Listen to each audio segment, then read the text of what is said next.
পলাবাৰী সমষ্টিৰ ভিন্ন প্ৰান্তত 5 বছৰৰ অধিক দিনৰ পৰা চলাই আছে বন্যহস্তী উপদ্ৰৱ।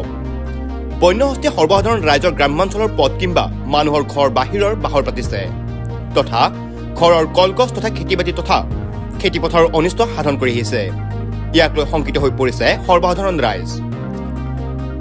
বহুবাৰ ৰাজহুৱা সজাগতা সভা অনুষ্ঠিত কৰিছে যদিও সুফল পোৱা নাই পলাবাৰী সমষ্টিৰ ভিন্ন প্ৰান্তৰ ৰাইজে। সোমবাৰে নিশা ভাগৱতীপাৰাত এটি বন্যহস্তী ওলোৱা পৰিলক্ষিত হয়। উক্ত স্থানত বন বিভাগৰ সৈতে পলাবাৰী সমষ্টিৰ বিধায়ক হেমাংগ ঠাকুৰীয়া উপস্থিত হয় আৰু হাতী ওলোৱা স্থলী পৰ্যবেক্ষণ কৰে। বন বিভাগৰ সহায়ত অনাগত দিনত বন্যহস্তী বহু দূৰলৈ পঠোৱাৰ ব্যৱস্থা গ্ৰহণ কৰা হ'ব বুলি আশ্বাস দিয়ে।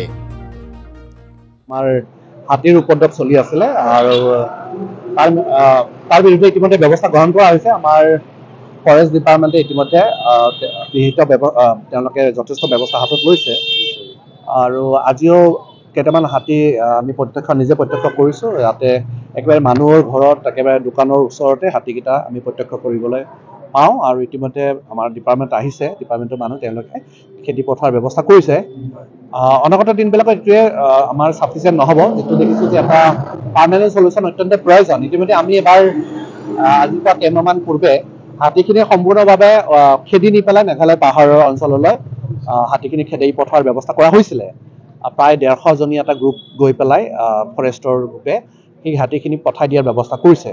কিন্তু তৎসত্ত্বেও সেই হাতীখিনি পুনৰবাৰ যিহেতু আমাৰ পলাশবাৰী এৰিয়াটো তেওঁলোকৰ এতিয়া প্ৰায় নিজৰ এৰিয়া টাইপৰ হৈ গৈছে, ডমেচাইল হৈ গৈছে তেওঁলোক। এই ক্ষেত্ৰত তেওঁলোক আকৌ পুনৰবাৰ আহিছে আকৌ।